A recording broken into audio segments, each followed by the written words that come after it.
Comme tous les mercredis, on s'entretient avec Frédéric Bérard, notre collaborateur qui est politologue et docteur en droit constitutionnel. Bonjour Frédéric. Bonjour, Eric. On va parler des hôpitaux dans cette chronique, mais juste avant du retour à l'école, quoi penser justement de ce retour à l'école dans dans les perspectives actuelles? Je considère qu'il s'agit ici d'un coup de dé très, très, très audacieux de la part du premier ministre Legault, pour ne pas dire autre chose. Actuellement, la plupart des institutions, des entreprises québécoises sont fermées, ne sont pas accessibles au public, comme on sait. Évidemment, je nie pas l'importance de l'éducation, ça va de soi.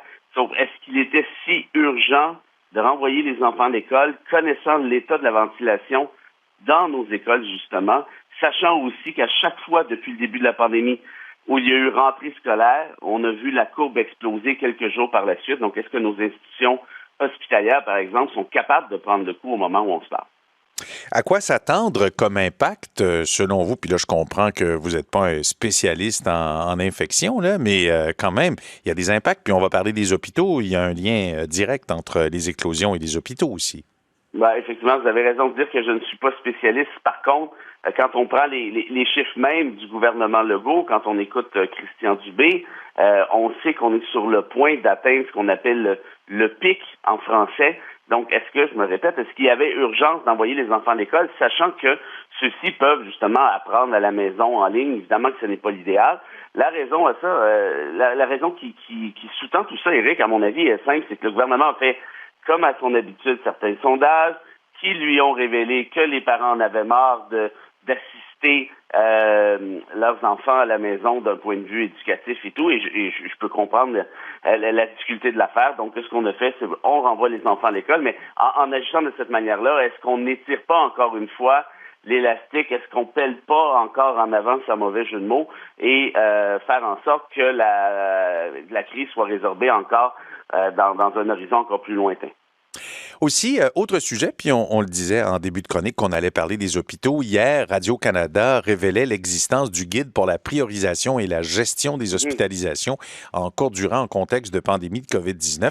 On part du principe qu'il vaut mieux offrir un traitement satisfaisant au plus grand nombre que de viser l'excellence et risquer de se retrouver submergé, voire de ne pas être en mesure de traiter certains patients, ce qui serait vraiment catastrophique. Frédéric, c'est un changement d'approche dans les hôpitaux là, pour composer avec cette flambée de COVID-19. Qu'est-ce que vous en pensez? C'est d'une tristesse, Éric, qu'on soit rendu là, surtout qu'on savait que ça s'en venait depuis le mois de décembre. Tous les indicateurs étaient à cet effet-là. Évidemment, les hôpitaux font de leur mieux actuellement, essaient de sauver les meubles. Moi, je pense aussi à tous ceux et celles qui subissent les frais actuellement du délestage, qui est devenu beaucoup plus la norme que l'exception dans plusieurs régions. Donc, en d'autres termes, on va vous soigner, mais on va vous soigner un peu moins bien. On va essayer d'en soigner un peu plus du fait du manque de ressources. Christian Dubé nous a dit hier encore qu'il manquait 12 000 travailleurs dans le milieu de la santé. 12 000 personnes, ça commence à être du monde. Et donc, tout ça pour dire qu'on peut rattacher ça à ce qu'on disait il y a de ça quelques minutes à peine. Est-ce que c'était la bonne décision d'envoyer les enfants à l'école dans des institutions qui ne sont pas suffisamment ventilées, sachant très bien, encore une fois, que la courbe augmentera, que de nouvelles personnes s'ajouteront, se seront admises à l'hôpital avec la situation qu'on connaît actuellement. Je trouve tout ceci j'essaie de prendre les bons mots, mais un genre d'aveuglement volontaire qui soit en même temps absolument inconséquent avec ce qu'on essaie de proposer de l'autre côté, c'est-à-dire le plan dont vous avez parlé. Aveuglement volontaire ou on doit voir que le gouvernement, sans trop le dire, pose des actions qui font en sorte qu'on se rend compte qu'on doit vivre avec le virus maintenant? Moi, je suis d'accord avec vous. En fait, vous avez probablement raison. Sauf que moi, l'idée de vivre avec le virus, est-ce qu'on va aller dire ça aux 94 personnes qui sont décédées hier, aux 96 personnes qui sont décédées avant-hier? Évidemment, on ne leur dira pas à elles parce que malheureusement, à leur elles sont famille, décédées, mais est-ce qu'on va le dire à leur famille?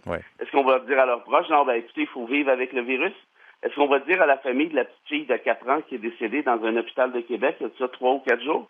Ce virus-là est encore mortifère. Ce virus-là est dangereux. Il est peut-être moins dangereux que les premières moutures, mais il l'est encore.